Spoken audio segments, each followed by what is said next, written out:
Shalom. Shalom, Pak. Tuhan, saat ini saya akan menyampaikan firman Tuhan dari Lukas 5 ayat 1 sampai 11. Di sana ada perikop tentang penjala ikan menjadi penjala manusia, tapi saya tidak membaca semuanya, tapi saya akan membaca ayat yang saya eksposisi. Di sana saya akan membaca ayat yang ke-10. Demikian juga Yakobus dan Yohanes, anak-anak Zebedeus yang menjadi teman Simon. Kata Yesus kepada Simon, jangan takut, mulai dari sekarang engkau akan menjala manusia. Latar belakang daripada penulisan kitab ini adalah ditulis oleh Tabib Lukas sekitar tahun 62 sampai 63 Masehi di Roma. Mujizat penangkapan ikan di sini jelas tidak sama dengan yang terjadi dalam Yohanes 21, karena di sana juga persis ceritanya seperti yang terjadi dalam Lukas ini, namun peristiwa itu terjadi setelah Tuhan Yesus bangkit. Ini peristiwa terjadi di Danau Galilea. Pokoknya ada Yesus, Simon Petrus dan temannya serta orang banyak. Demikian latar belakangnya. Tema saya pada saat ini adalah panggilan menjadi pelayan Tuhan. Di sini ada urutan kejadian kecil yang saya berikan secara khusus dalam perikop ini. Ada dua objek yang saya soroti. Yang pertama ada orang banyak, dan yang kedua Yesus Kristus itu sendiri. Ada bagian-bagian mereka. Di sini bagian orang banyak itu seperti yang dikatakan dalam ayat yang pertama, mereka itu hendak mendengarkan firman Allah. Artinya ada 3 poin. Yang pertama di sana adalah mencari. Itu bagian daripada orang-orang banyak. Dan yang kedua itu bagian mereka adalah mengakui. Di situ Simon Petrus menyatakan bahwa dia itu mengakui kedaulatan Tuhan setelah mujizat itu terjadi. Itu yang kedua. Lalu yang ketiga, dia mengikut. Setelah dia mengikut, ini ketika masuk dalam akal saya, ini adalah sebuah kronologi bagi seseorang ketika dia mengikut Tuhan. Yang pertama, dia harus mencari, memiliki kerinduan, lalu mengakui apa yang Tuhan Yesus lakukan, dan yang ketiga tugasnya adalah mengikuti. Lalu apa bagian Tuhan Yesus? Yang pertama, dia mengajar, dan mengajar kemudian dia melakukan mujizat yang sangat luar biasa. Yang terakhir Tuhan Yesus lakukan, yaitu ada disebut panggilan. Ini yang menjadi tema. Kenapa saya mengatakan itu? Karena dari bagian 6 ini, setelah kita mengikuti Yesus, saya percaya kita bisa mengajarkan sesuai dengan apa yang Tuhan berikan. Dan mujizat pun ketika Tuhan inginkan kita melakukan mujizat, maksudnya Tuhan pakai kita untuk melakukan mujizat, kita bisa melakukan. Tetapi panggilan ini adalah bagian daripada Tuhan sendiri. Dia yang berhak memanggil siapa yang dia pilih untuk melakukan tugas dan pekerjaan Allah sendiri. Nah, di sini ada kata jala. Jala menurut KBBI adalah alat tangkap ikan yang terbuat dari bahan jaring, tali atau anyaman lainnya. Dan kata kerjanya adalah menjala.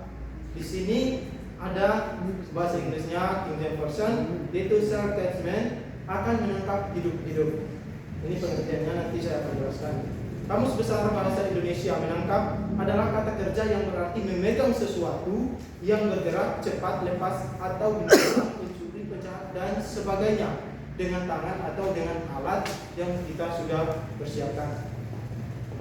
Nah, di sini dalam bahasa Yunaninya saya tidak akan bahas semua, tapi saya menemukan satu kata yang saya eksposisi, yaitu zokron. Zokron ini adalah poinnya itu adalah kata aktif. Di sana artinya bahwa kata ini di dalam bahasa Inggris I capture alive, yang artinya menangkap hidup-hidup. Dan kata aktif berarti kita melakukan secara terus menerus. Lalu ini disebut sebagai panggilan Tuhan itu kadang menurut kita tidak masuk akal, seperti apa yang dialami oleh Rasul Petrus. Dia berpikir bahwa dia bisa berpikir di dalam akalnya itu bahwa Tuhan Yesus ini bukan pelayan. Jadi apa yang dia pahami tentang pelayan itu? Yang kedua itu mereka berkata bahwa sudah jauh-jauh malam mereka ada di situ, tapi mereka tidak mendapatkan ikan sama sekali. Lalu ada tempat yang dalam, berarti kita harus menggunakan jala yang besar. Tetapi kemungkinan kita memiliki asumsi bahwa mungkin ya jala mereka itu hanya untuk di pinggir dan tidak terlalu dalam. Semua alasan ini kadang sesuatu di dalam akal dari seorang Rasul Petrus ini, dia memiliki sebuah pandangan-pandangan yang kayaknya tidak masuk akal deh. Kok Tuhan nyuruh ini padahal dia bukan seorang nelayan, dia tidak berpengalaman. Tetapi karena sesuatu hal mungkin karena roh itu bekerja di dalam diri seorang Petrus, dia mengatakan karena engkau yang mengatakannya, maka aku akan melakukannya. Hal yang luar biasa itu terjadi. Sekalipun Petrus mempunyai alasan-alasan yang rasional, tetapi ia tetap mentaati perintah Tuhan. Kalau kita, mungkin saya dan saudara sekalian mendapatkan perintah Tuhan dan kita memiliki alasan yang sangat masuk akal untuk tidak menerima panggilan itu, apa yang kita lakukan? Apakah kita menolak? Karena sesuatu yang ada dalam akal kita, seperti apa yang tadi yang Bapak Wikanto katakan tadi pagi, bahwa orang mati mengumpulkan orang mati. Kadang ada hal-hal bahasa yang diungkapkan Tuhan Yesus yang kadang tidak bisa kita terima dengan akal kita. Nah, ini yang menjadi tantangan ketika orang-orang itu mengikut Tuhan Yesus. Nah, lalu kita melihat apa yang menjadi respon seorang Petrus. Kita belajar dari seorang Rasul Petrus. Ayat yang ke-11 berkata bahwa di sana ia segera mengikut Yesus. Kata segera adalah sesuatu yang adalah segera dan tidak menunda. Ketika Tuhan Yesus berkata, ikutlah aku, dia ikut. Bagaimana dengan kehidupan kita saat ini? Apakah kita berkata ketika Tuhan ingin memanggil kita, lalu kita berkata, nanti aja lah Tuhan, saya masih melakukan ini, saya masih ini dan lain sebagainya. Pokoknya segala sesuatu kita harus. Kadang kita memiliki alasan-alasan tersendiri sehingga kita tidak mau mengikuti apa yang Tuhan inginkan. Mungkin Tuhan menyuruh kita mengasihi, dia membuat hati kita tergerak, kasihilah orang itu, ayo bantu dia. Tetapi karena keperluan, saya kasih contoh kecilnya. Mungkin saya memiliki 2 pulpen dan mungkin saudara ini kekurangan, dan Tuhan menggerakkan roh saya dan seolah-olah Tuhan berkata, berikanlah pulpen itu dan bantulah dia dalam kesusahannya. Tetapi karena saya memiliki alasan bahwa pulpen itu adalah mungkin saya takut nanti hilang, atau mungkin ada seseorang yang juga membutuhkan. Tetapi itu adalah alasan-alasan yang menjadi pertentangan di dalam pikiran kita ketika kita mau mengikut Tuhan. Pasti ada tantangannya. Lalu yang kedua di sana, ia meninggalkan segala sesuatu termasuk ikannya. Dia seorang nelayan yang sangat luar biasa. Tetapi dia rela meninggalkan segala sesuatu untuk mengikut Tuhan. Itu yang sangat luar biasa. Dia segera mengikut Tuhan dan meninggalkan segala sesuatu. Meninggalkan segala sesuatu itu bukanlah sesuatu yang mudah.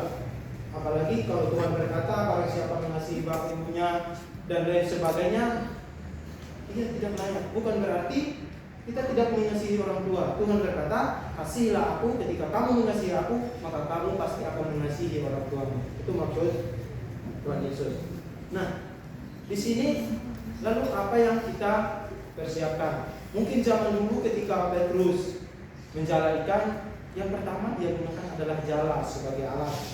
Dan yang kedua ada ilmu pengetahuan yang dia gunakan. Dia harus belajar cara mencari ikan, cara menebarkan jala itu tidak sembarangan. Kalau sembarangan justru ikannya yang lari nggak kedapat. Itu yang harus dia kelola di dalam dirinya untuk mendapatkan ikan itu. Tetapi anehnya, mengapa malam itu juga dia tidak mendapatkan ikan? Itu adalah sebuah rencana yang sangat luar biasa dari Tuhan untuk mendapatkan seorang Petrus. Lalu siapa tokoh-tokoh pada zaman itu?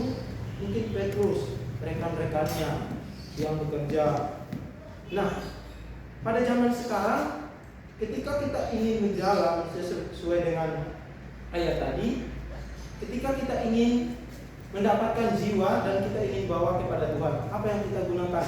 Alat pertama adalah sebagai bentuknya adalah Alkitab. Itu yang paling utama. Maksudnya di sini isinya itu adalah firman itu sendiri. Itu yang paling utama. Lalu hal-hal lain yang bisa mengikuti untuk orang itu supaya dia melihat kemuliaan Tuhan, lalu orang itu menjadi percaya. Ada kesaksian-kesaksian yang kita berikan dan lain sebagainya. Itu bisa menarik orang untuk masuk dalam pola pikir yang baru bagi mereka. Oh iya, ternyata Tuhan itu luar biasa. Lalu siapa yang melakukan ini? Ini adalah tugas kita semua, tugas saya dan saudara. Yang berikutnya, penjala manusia dan penjala ikan ada persamaan. Yang pertama, harus ada keberanian. Keberanian ini harus ditanamkan di dalam seorang yang menjadi seorang misi, contohnya seorang penginjil. Kenapa? Karena di sana engkau akan menghadapi yang sangat luar biasa. Rasul Petrus, keberanian yang dihadapi, dia sedang menghadapi gelombang laut, ombak. Seorang penjala harus menghadapi itu. Dan ketika kita ingin menjala manusia, artinya ketika kita ingin menginjili, yang harus kita pertanggungjawabkan adalah kita harus siap menerima konsekuensi, karena mungkin kita dicaci maki, dan lain sebagainya. Paling itu akan terjadi dan kita akan difitnah, dihina. Karena Tuhan Yesus pun demikian, dia harus menyangkal dirinya, memikul salib, dan segala penderitaan harus ditanggung. Yang kedua, harus ada ketaatan. Kita harus taat. Seperti Rasul Petrus, dia taat. Tuhan, karena engkau mengatakannya, aku pun akan melakukan hal itu. Demikian juga kita harus memiliki ketaatan. Apa yang Tuhan perintahkan, beliau laksanakan. Seperti Petrus, dia segera melakukan apa yang Tuhan mau.